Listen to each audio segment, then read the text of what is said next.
High guys, welcome to my channel Shreshtha's কিচেনে। আজকে আমি তোমাদের সাথে একটা রেসিপি শেয়ার করব।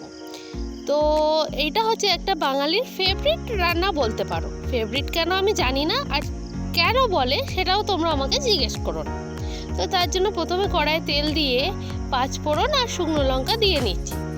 শুকনো লঙ্কাটা দেওয়া হয়ে গেলে একটুখানি জাস্ট অল্প করে একটুখানি দেখতেই পাচ্ছ কালার ছাড়ছে, এরকম অবস্থায় আমি তেজপাতাটা দিয়ে দেবো। দিয়ে এবার এটাকে একটু ভাজা ভাজা করে নেব।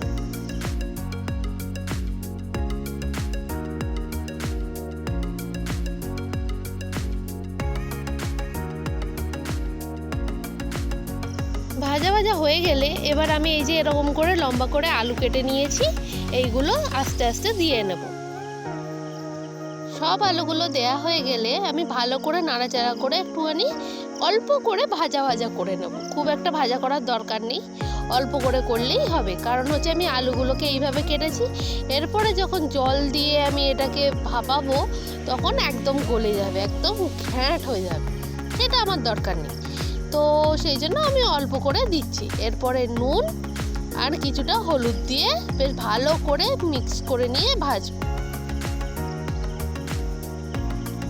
যতক্ষণে এটা হচ্ছে ততক্ষণে তোমাদের সাথে একটা জিনিস শেয়ার করি। আমি প্রথমেই বললাম আজকের রান্নাটা বাঙালির ফেভারিট রান্না। ফেভারিট রান্না কেন বললাম আমাকে জিজ্ঞেস করো না, তোমরা নিজেরাই বুঝতে পারবে। মোটামুটি পশ্চিমবঙ্গের সবার বাড়িতেই এই রান্নাটা হয়, আর গরমকালে তো বটেই। এরা যে কি মজা পায় এটা খেয়ে, আমি সেটা বুঝে পাই না।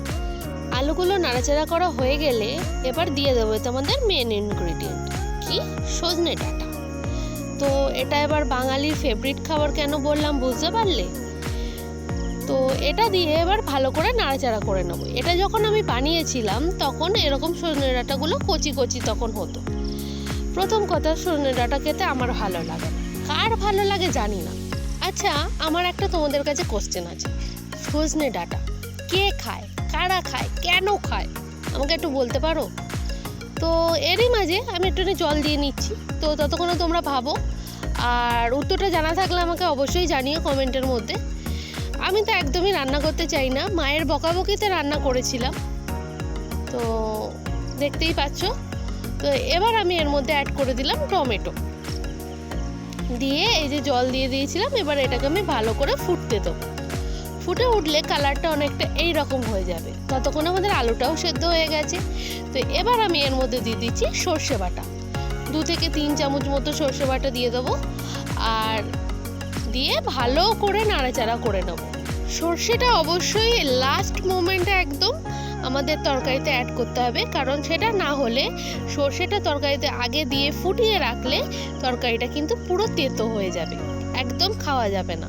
তো সেক্ষেত্রে একদম লাস্ট মোমেন্টে এই যে যখন দেখতেই পাচ্ছ আর 1 ফুট দিলেই তরকারি হয়ে যাবে, তখন আমি অ্যাড করে দিলাম। দিয়ে এবার আলুগুলোকে ভালো করে নাড়াচাড়া করে একটু ঘাটা ঘাটা করে নেবো, যাতে তরকারিটা একটু গ্রেভি টাইপের হয়ে যায়।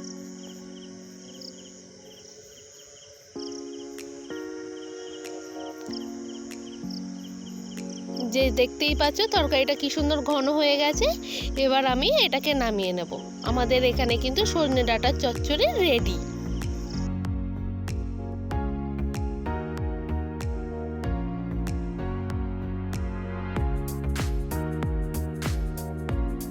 সে যাই হোক, মায়ের বকুনি খেয়ে তরকারিটা রাঁধলাম, খেতেও কিন্তু খুব সুন্দর হয়েছিল। কেন খেতে চাই না সেটা জানি না, কারণ হচ্ছে সজনে ডাঁটার কোনো টেস্ট আমি বুঝতে পারি না যদি না সুন্দর করে রান্না করা হয়। তো আজকের রান্নাটা দেখে ফেলো, দেখে সুন্দর করে বাড়িতে বানিয়ে ফেলো। আর যদি আগেই বাড়িতে বানিয়ে থেকে থাকো তাহলে অবশ্যই আমাকে জানিয়ে দিও কমেন্ট করে। ততক্ষণ থ্যাংক ইউ।